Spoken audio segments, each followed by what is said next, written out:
Hello guys, कैसे हैं आप सब। Welcome to my channel. आज मैं आप लोगों के साथ मेरी 4 to 6 मंथ्स की प्रेगनेंसी की लाइव जर्नी आप लोगों के साथ शेयर कर रही हूँ। एंड आई होप कि आपको भी ये लाइव जर्नी पसंद आए।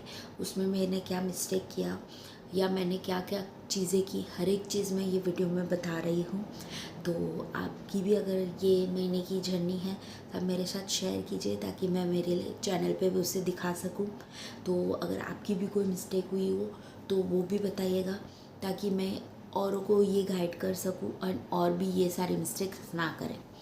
तो वीडियो को ज़्यादा लंबा ना खींचते हुए हम वीडियो को स्टार्ट करते हैं। अभी मेरी 4, 5, 6 मंथ्स की जर्नी। तो 4 मंथ्स इट्स ओके, उसमें आप नॉर्मल चेकअप वगैरह जो भी कराते हो ठीक है, उसमें आपको कोई सोनोग्राफी वगैरह नहीं आता है। पर हाँ, 5th मंथ्स में आपकी सोनोग्राफी आती है और वो सबसे ज़्यादा इम्पॉर्टेंट सोनोग्राफी होती है 3rd मंथ्स की एंड 5th मंथ्स की। 3rd मंथ्स में आपको आपके बेबी के हार्ट बीट्स वगैरह सब सुनाई देते हैं एंड 5th मंथ्स में आपका बेबी टोटली रेडी हो चुका होता है। यस, उसकी पूरी बॉडी बन जाती है, उसके स्पाइंस बन जाते हैं, उसके हैंड्स हो जाते हैं, फिंगर्स बन जाती है। फिंगर्स इतनी छोटू छोटू होती है, डॉट डॉट डॉट जैसा दिखता है एंड एवरीथिंग। तो उसका ब्रेन डेवलपमेंट होना स्टार्ट हो जाता है 5th मंथ्स में। इसलिए सब बोलते हैं 5th मंथ्स में जितना हो सके उतना बादाम खाओ एंड अखरोट खाओ। ये दोनों चीज़ें ब्रेन डेवलपमेंट में सबसे ज़्यादा इम्पॉर्टेंट है। एंड यस, उसके साथ साथ नारियल पानी वो भी सबसे ज़्यादा इम्पॉर्टेंट है, जो आपके बच्चे का वो जो सिर होता है उसको एकदम मजबूत एंड स्ट्रॉन्ग करेगा, आपके बेबी को एकदम ही स्ट्रॉन्ग बना देगा वो। तो ये सारी चीज़ें लेना बिल्कुल ना भूलें। फ्रूट्स बिल्कुल भी ना स्किप करें। डेली का 2 फ्रूट्स तो आपको खाना ही चाहिए। एक आप खाओ जो खट्टा हो, यानी जिसमें से आपको विटामिन सी मिल सके, एंड दूसरा फ्रूट्स ये खाओ जो आपके बेबी को हेल्दी बनाए।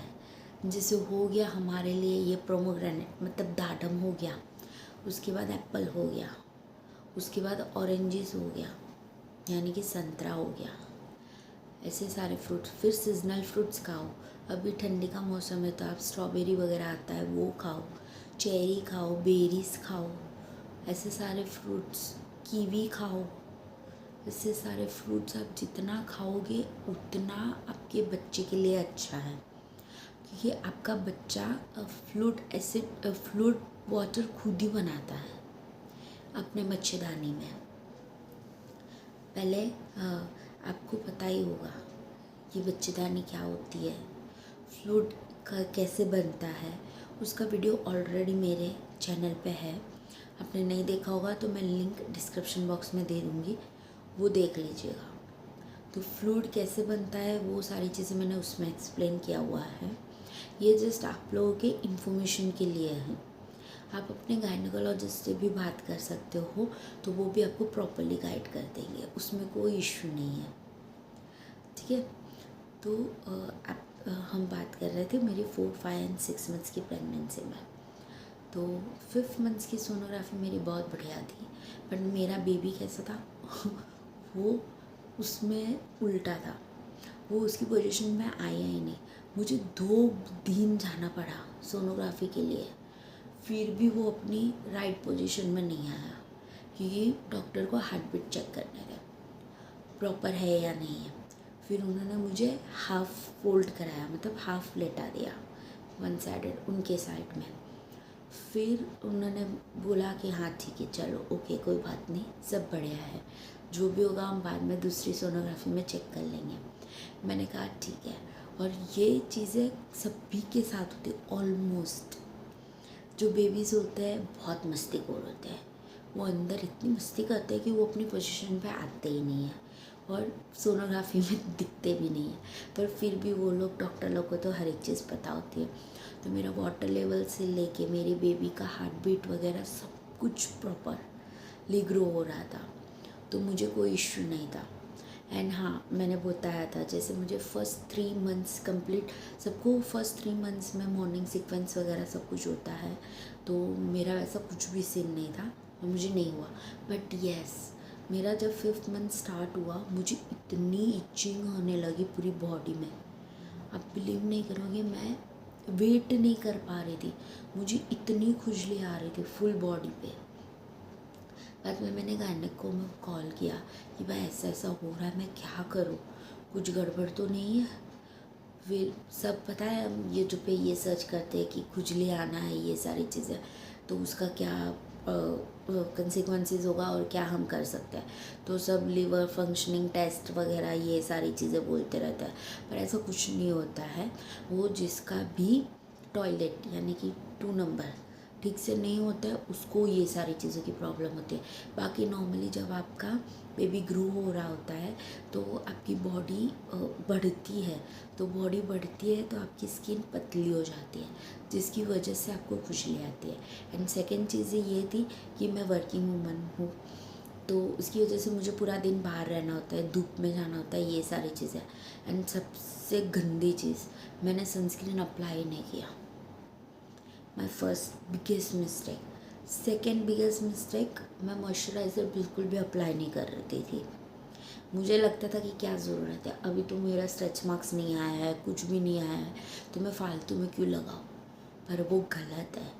डॉक्टर बोलते हैं कि जब आपका कंसीव हो जाता है बेबी, आपको मॉइस्चराइज़र अप्लाई करना ही करना है फुल बॉडी पे। एंड सेकेंड चीज़ है, अगर आपके पेट पे स्ट्रेच मार्क्स वगैरह है और आप मेरी तरह हेल्दी हो तो आपका पेट जल्दी दिखना स्टार्ट हो जाएगा। मेरा 4 मंथ्स से ही मेरा पेट दिखना स्टार्ट हो गया था, बहुत ज़्यादा नहीं पर थोड़ा बहुत दिखता था, मतलब सामने वाले को पता चल जाता था कि ये प्रेग्नेंट है। तो ऐसा सीन था। तो आप भी मेरी तरह हेल्दी हो तो आपकी स्किन भी एनलार्ज होगी, तो आप लोगों का स्ट्रेच मार्क्स आने ही आने वाले हैं। आप स्ट्रेच मार्क्स से तो बच नहीं सकते हो, बट येस आप खुजली से बच सकते हो। उसके लिए आप मेरी तरह बिल्कुल भी मिस्टेक ना करें।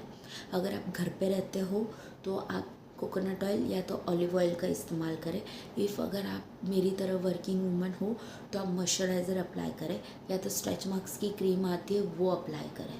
दोनों में से जो आपको कन्वीनियंट हो वो प्लीज़ करें। मेरी तरह बिल्कुल भी ना करें, क्योंकि मैं बाद में मेरी 7, 8, 9 मंथ्स की जब जर्नी बताऊंगी उसमें बताऊंगी कि ये चीज़ें अप्लाई नहीं की तो मेरे साथ क्या क्या हुआ और क्या क्या हो रहा है, हर एक चीज़ मैं उसमें बताऊंगी। तो ऐसे सारे सीन थे। एंड देन 4, 5, 6 मंथ्स आते ही आपको डॉक्टर वगैरह विटामिन्स की टैबलेट्स देते हैं, यानी कि D3 की टैबलेट्स वगैरह देते हैं। And then folic acid, please folic acid की दवा बिल्कुल भी स्किप मत कीजिएगा। फॉलिक एसिड आपके बच्चे की ब्रेन डेवलपमेंट में सबसे ज़्यादा इम्पॉर्टेंट है, तो फॉलिक एसिड बिल्कुल भी स्किप मत कीजिएगा। It's a humble request, please बिल्कुल भी स्किप मत कीजिएगा। एंड मैंने जैसे मेरी फर्स्ट 0 to 3 मंथ्स प्रेगनेंसी की मैं बताया था कि मुझे thyroid and all this things था, तो भगवान की दया से जब 4 मंथ्स पे वापस मेरा थायराइड टेस्ट हुआ एंड मेरा थायराइड कंट्रोल में आ गया। यस, मेरा थायराइड कंट्रोल में आ गया। तो मेरी जो गोली थी 50 GMS वो कट होके 25 GMS हो गई थी। उन्होंने मुझे बोला था कि आपको ड्यूरिंग प्रेगनेंसी पूरा टाइम ये गोली खानी है, तो मैंने कहा ठीक है ओके। वो सुबह खानी होती है भूखे पेट, एंड देन उसके बाद आप कुछ भी अपना खा सकते हो, ब्रेकफास्ट कर सकते हो उसके बाद।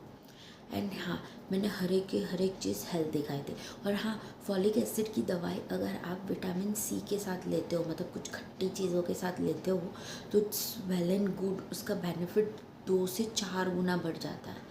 तो मैं ट्राई करती थी कि मैं नींबू पानी के साथ फॉलिक एसिड की दवाई लेती थी। अगर कभी कभी ऐसा होता था कि मुझे टाइम नहीं मिलता था नींबू पानी बनाना, तो मैं क्या करती थी, फॉलिक एसिड की दवाई खाने के बाद ऑरेंज खा लेती थी, क्योंकि संतरा में भी विटामिन C होता है। आप जानते हो, संतरा हो गया, नींबू हो गया, ये दोनों में फॉलिक एसिड भर भर के है, क्योंकि वो एक basically vitamin C and acid है, ये आप सभी जानते हो। तो ये सारी चीज़ें थी, तो मैंने अच्छे से वो सारी चीज़ें फॉलो की जो मुझे डॉक्टर ने बताया। एंड मेरी D3 एंड वो सारी चीज़ों की टैबलेट्स भी स्टार्ट हो गई थी, तो वो चीज़ भी मैं लेती थी। तो मेरी सुबह दोपहर शाम 3 टाइम गोलियाँ थी। ठीक है, पहले के ज़माने में इतनी गोली की ज़रूरत नहीं थी, देते भी नहीं थे एक्चुअली। बट हमारे केस में लेना पड़ता है क्योंकि अभी सारी चीज़ें ओरिजिनल तो मिलती नहीं है, तो हमारी बॉडी के लिए सबसे ज़्यादा इम्पॉर्टेंट है और लेना भी ज़रूरी है, और ले ही लेने का, याद से, बिल्कुल भी स्किप नहीं करने का। एंड दिन के 2 फ्रूट्स बिल्कुल भी स्किप मत करो, ड्राई फ्रूट्स बिल्कुल भी स्किप मत करो। ये 2 चीज़ें ऐसी है कि जो आपके बच्चे में सबसे ज़्यादा ज़रूरी है, उसको हर एक विटामिन्स न्यूट्रिएंट्स मिलेगा। फिर आप जितना हो सके उतना हरी सब्जियाँ खाइए, उन सारी चीज़ों से आपका बच्चा बहुत ज़्यादा हेल्दी रहेगा क्योंकि वो हमसे जुड़ा हुआ है। और आप सभी को बता दो, बोलते हैं ना सबसे सेफेस्ट जगह कौन सी होती है, वो मदर का मोम सी होता है, क्योंकि उसके अंदर बच्चा सबसे सेफ़ महसूस करता है एंड वो सबसे ज़्यादा सेफ़ रहता है। एंड दूसरी चीज़, आपके बच्चे में हार्ट बीट वगैरह सब कुछ आ जाता है 5th मंथ पे, तो आप आपके बच्चों के साथ जितना हो सके उतना बात कीजिए, उसे भगवान की स्टोरी सुनाइए। आप आपके जो भी गॉड को मानते हो वो सारी चीज़ों की जो भी प्रार्थना वगैरह होती है वो आप सब बोलिए, तो आपका बच्चा पेट से ये सारी चीज़ें सीख के आएगा। जैसे था ना अभिमन्यु को चक्रव्यूह कैसे अंदर जाना है तोड़ के, वो उसने उसकी मम्मी के पेट में ही सीख लिया था। बस सेम एज इट इज़ वही होता है। तो स्टार्टिंग में वो बाहर का वॉइस नहीं सुन सकता है, पर इंटरनल वॉइस डेफिनेटली सुन सकता है। आप अच्छे अच्छे म्यूज़िक सुनिए, आप हैप्पीनेस रखिए अपने, मतलब ज़्यादा से ज़्यादा खुश रहिए। अगर आपकी भी जॉब मेरी तरह हेक्टिक हो तो आपको स्ट्रेस लेवल डेफिनेटली बढ़ेगा ही बढ़ेगा, बट ट्राई कीजिएगा मैक्सिमम उसे रिड्यूस कर सको। क्योंकि मैं यही करती थी, अपने स्ट्रेस को रिलीज़ करने के लिए पूरा टाइम म्यूज़िक सुनती थी ट्रैवलिंग के टाइम पे एंड ऑल दिस थिंग्स।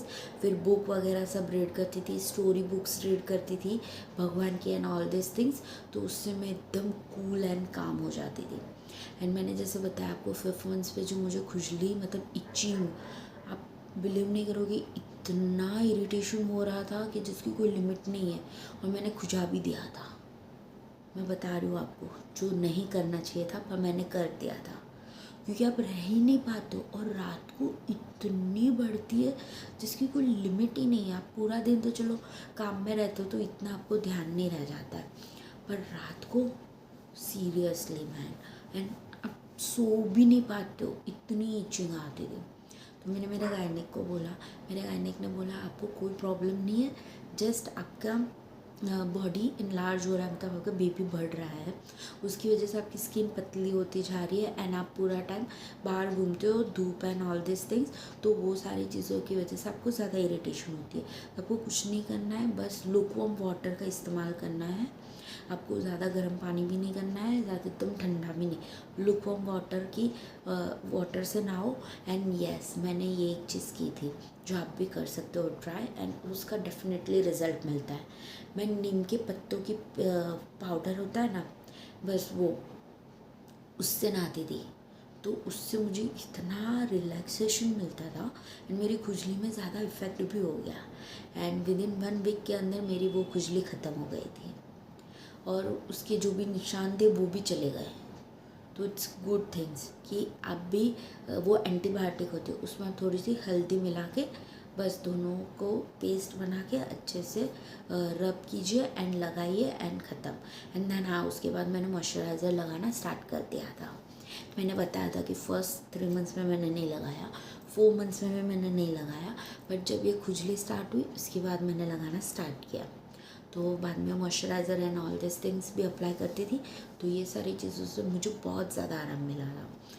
वो वैसे मेरे 4, 5, 6 की जर्नी ख़त्म हुई and it's very beautiful and amazing journey. जब जो भी मेरी तरफ फर्स्ट टाइम मम्मी बनेगा उसके दिमाग में कितने सारे ख्याल घूमते रहते हैं, और इतने ख्याल तो इतने फालतू होते हैं जिसकी कोई लिमिट नहीं होती है। आप लोगों के भी मूड स्विंग्स होते रहेंगे, आई नो, मेरे भी होते थे, ऐसा नहीं था कि नहीं होता था। एंड सबसे ज़्यादा मूड स्विंग्स कब होता था, जब मेरी पीरियड्स वाली डेट आती थी नज़दीक, तब। और मेरी लास्ट पीरियड्स मेरा 30 अप्रैल को आया था, तो मेरी 4 Feb is my due date and yes अभी 4 फेब आने वाला है बहुत जल्दी। एंड कल मुझे वापस डॉक्टर को भी दिखाने जाना है, मेरा रूटीन चेकअप, क्योंकि मेरा 9 मंथ्स कंप्लीट होने वाला है ये 30 तारीख को, 30 जनवरी। सो अभी होपफुली कि सब अच्छा हो, ठीक है, ये अलग बात है। पर मेरी ये 4 to 6 मंथ्स की जर्नी थी। आई होप कि आपको ये जर्नी पसंद आई हो। अगर आपको मेरे वीडियोस पसंद आते हैं तो प्लीज़ इसे लाइक करें, शेयर करें एंड मेरे चैनल को सब्सक्राइब करें। एंड जिसकी भी ये जर्नी हो, मतलब जो भी प्रेग्नेंट हो, उसके साथ भी शेयर कीजिए, तो मेरी गलती से वो लोग भी सीखेंगे। एंड हाँ, आपकी भी अगर जर्नी ऐसी कुछ है जहाँ पे आपको कुछ अलग सा, कुछ नया सा हटके कुछ मिला है, या तो आप कुछ नया अलग सा महसूस किया हो, या तो फिर आपने कुछ गलती किया हो, या तो कुछ भी मेरे साथ शेयर करना चाहते हो तो प्लीज़ मुझे कमेंट ज़रूर कीजिएगा। मैं अपनी चैनल पे दिखाऊंगी ताकि दूसरे लोग भी ये सारी चीज़ों को देख के आगे बढ़ सकें। तो बस ये वीडियो में इतना ही, हम बाद में मिलेंगे नेक्स्ट वीडियो में। तब तक के लिए bye bye and have a safe and beautiful journey. मैं चाहती हूँ कि आप सभी के बच्चे एकदम हेल्दी एंड एकदम सुपर कूल मिले। Bye bye.